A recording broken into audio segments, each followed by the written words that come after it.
Hi, friends. I'm Mrs. Lagan in the library, reading to you again one of my favorite books. I guess you're figuring out that I like books, and especially reading my favorite to you. So I'm looking forward to hearing how you feel about this one by Bill Peet, Pamela Camel. Pamela finds out in this story that nobody's ordinary, just ordinary, or of no value. She has purpose, and you're going to find out what her purpose was and how amazingly courageous she ended up being. And I suspect learn something about yourself as well. So join me in learning about Pamela Camel. Pamela Camel belonged to the Brinkerhoff brothers' Big Top Circus. It was a long time ago. She was a scrawny, scraggly camel who was much too clumsy and awkward to be a performer in the Big Top. And it saddened her to think that she could never be a part of the big show or ever do something clever or sensational to excite the crowds. Otto, the elephant trainer, tried teaching Pamela to walk on a ball. Wow. But after teetering around for just a few seconds, she lost her footing and came crashing to earth. Oh, that was a painful lesson, and the poor camel was hurting from her scraggly hump on down to her toes for weeks afterwards. So Pamela unhappily resigned herself to being an ordinary camel in the menagerie tent, just to be stared at and insulted by the crowds on their way into the Big Top. Everyone seemed to think that Pamela was exactly like all the other camels, and to her dismay, they called her a bad-tempered beast, and a stupid brute, and dumb as can be. Pamela had to admit that she was indeed bad-tempered sometimes, but then after all, anyone insulted as often as she was would be bad-tempered. She was much more upset at being called stupid and dumb, though, but she couldn't prove the people wrong since she couldn't perform tricks or do anything clever to show her intelligence. All she could do was remain aloof and suffer in silence. Finally, one day, Pamela was fed up. She was done with all the insulting remarks and decided she'd suffered enough. "I've had it up to here," she said. And with a furious jerk, she snapped that flimsy rope that tied her to a tent pole. It was in between shows in the late afternoon. And everyone in the circus was catching up on their sleep, so slipping away was as easy as pie. And she did that. She tiptoed out of the circus lot. She was snickering to herself, "Oh, this is an awful waste of slyness since no one in the show cares where I'm here, there, or anywhere." Oh, once Pamela was free of the circus, she headed off down the railroad track. It was a much safer way for a camel to travel than taking the highway with all the speeding autos, trucks, and buses. She knew it was sometimes hours before a train came chugging down the track. And now that she was out on her own, Pamela had no idea where she was going. She just wanted to get away from it all, away from the circus crowds and all their unfriendly remarks. She was loping along at a nice, easy pace, thinking how much fun it would be to be way out in the country without a care in the world, when all at once she came across a break in the track. "Oh, how dreadful," she said with a sigh. "What a shame. That break could cause a terrible train wreck." Well, the camel remembered passing the scene of a train wreck during her travels with the circus years ago.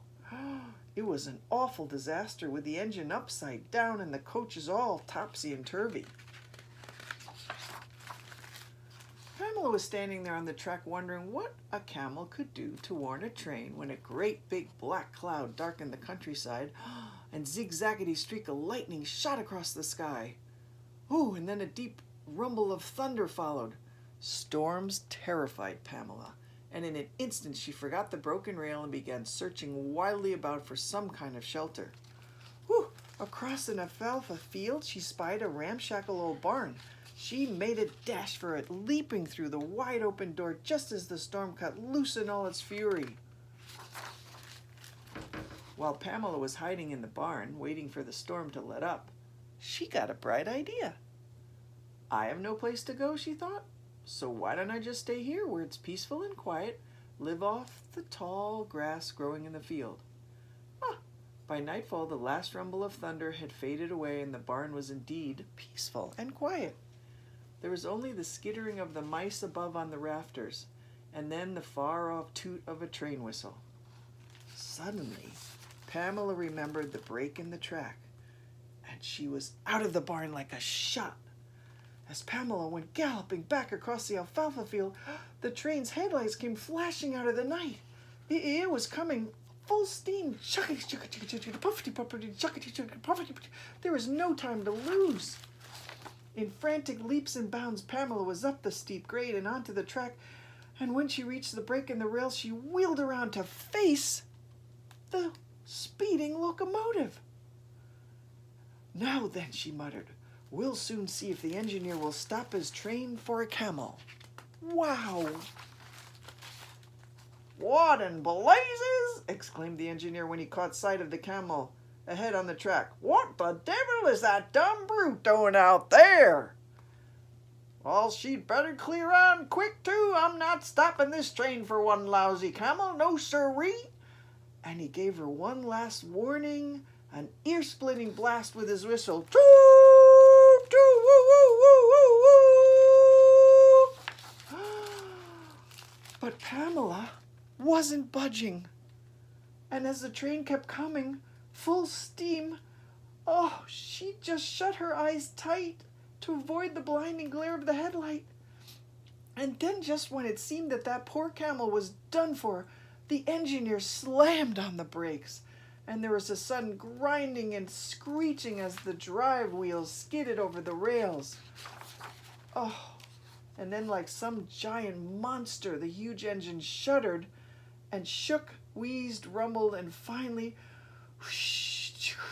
with one mighty sigh, came to a halt, nose to nose with that terrified camel. So the engineer did stop his train for a camel, but he was furious. He leapt from his cab and came storming past the engine with his fireman at his heels.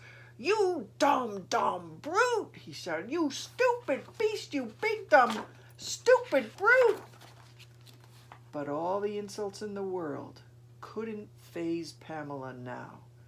She had become actually so dizzy and frightened, she fainted dead away and ended up sprawled on the track with her head resting on the broken rail.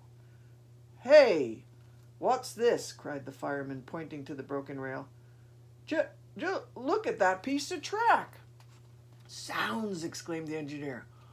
Maybe the poor brute was trying to tell us something. Why, if we'd kept going full steam, this old train would have gone cab over tea kettle from here to kingdom come. Zounds! When Pamela finally recovered her senses and hauled herself back onto her feet, she was caught up in a wild celebration. All the passengers swarmed off the coaches to express their gratitude to that heroic train-saving camel. It was a tremendous triumph for Pamela, and in no time the news of her amazing display of courage spread throughout the land. Camel saves express train. Come and see it. Camel saves express train. When the Brinkerhoff brothers discovered that famous camel was theirs, the one that had run away from them and their circus, they claimed her at once. Pamela became the star attraction and led the grand procession into the big top at the start of every show. And the ringmaster introduced her to the crowds as the one and only Pamela Camel, the most courageous, the most intelligent, most amazing and extraordinary dromedary ever to walk the face of the earth. After the show, people would come swarming around for a closer look at that fabulous camel, and for the very first time, Pamela enjoyed the crowds and all the attention. After all, she had no need to worry about being called dumb or stupid ever again. And how could anyone call Pamela a bad-tempered beast now that she was all smiles and happy as a clam? That's our story.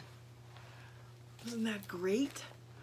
And maybe you could think a little bit about you're never ordinary, and I'm never ordinary, and I have value just as you have value, and your brother and sister have value, and grandma and grandpa, everyone has value, because God has a plan for our lives and a purpose. Enjoy your day, and thanks for joining me with Mrs. Lagan in the library. Bye-bye.